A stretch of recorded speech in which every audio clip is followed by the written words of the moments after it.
almışam can diyen cananları. Sonda görmezden gelip ettiğim nöksanları. Var ümidim affedersen sen beni. Bilmez idim dert verer derdimin dermanları.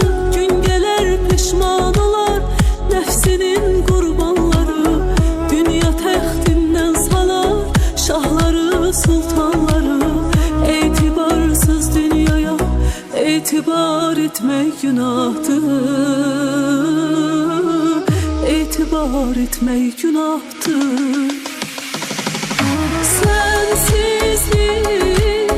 Sensizlik çok çetin dünyada. Ben yazılmış kısmetim, kalmayıbdı taqetim. Sevmeydi niyetim, şahit olmaz kalbime Allah'ımdan başka bir kez. Ses salar sessizce bir ses.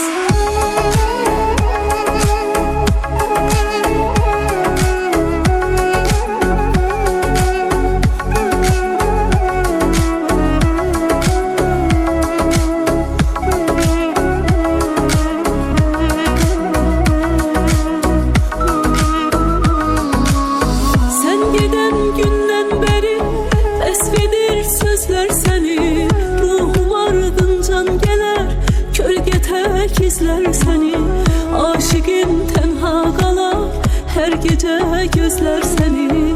Hasretimden mahvedersen sen benim. Bilmez idim dert verer derdimin dermanları. Gün gelir pişman olar nefsinin kurbanları. Şahları sultanları. İtibarsız dünyaya itibar etmek günahtır. İntihar etmek günahtır. Sensizlik çok çetin dünyada. Ben yazılmış kısmetim, kalmayıbdı taqetim.